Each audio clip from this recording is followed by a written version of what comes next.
こんにちは。日本語講師のゆりです。こんにちは、おつつです。このポッドキャストでは、日本人の価値観や日本の文化、食べ物や日常をテーマに自然な日本語で会話します。会話の種類と難しさは毎回網だくじで決めています。今日の会話の種類は、丁寧語です。会話の難しさは N5 から N4 です。楽しみながら日本語のリスニングにチャレンジしてくださいね。さて、今日は皆さんが最初に勉強する日本の挨拶について話します。皆さんはこの挨拶は本当に使うのと思ったことはありますか？今日はそのことを話します。日本の挨拶で有名なのは、おはようございます。こんにちは。こんばんは。さよならです。では、これらの挨拶をどのように使うか見ていきましょう。ちなみにゆりさんはこの挨拶を使いますか？そうですね。こんにちはやこんばんはやさようならはあまり使えません。でも、おはようございますはよく使います。僕も同じです。こんばんはやさようならはあまり使いません。ですね。おはようございますは朝人と会った時に言いますね。友達ならおはようと言います。目上の人や近所の人にはおはようございますと言います。こんにちは、こんばんは、さようならはあまり使いませんが、使うとしたらいつ使いますか？こんにちは、こんばんは、あまり親しくない人に使います。例えば、近所の人とお昼に会ったら、こんにちは。うん、夜に会ったら、こんばんはと使います。そうですね。仲がいい人にはあまり言わないですね。うーんでは、さようならはどうですか？小学校ではよく使いましたね。先生が、皆さん、さようならと言って、うん、子供たちが、さようならと言い返します。はい。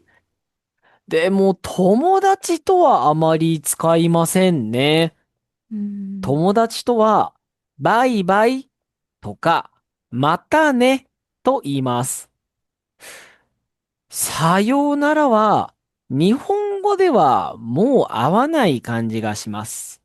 だから日常ではあまり僕は使いません。そうですね。友達と別れるときは、またねやバイバイを使った方がいいですね。こんにちは、こんばんは他にどんな時に使っていることがありますか？ニュース番組でよく聞きます。朝のニュースはおはようございます。昼のニュースはこんにちは。夜のニュースはこんばんはで始まります。そうですね。ニュースでは、こんにちはも、こんばんはも使いますね。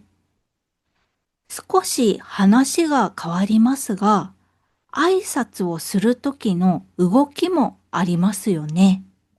ありますね。おはようというときは、手を振ることが多いです。うん。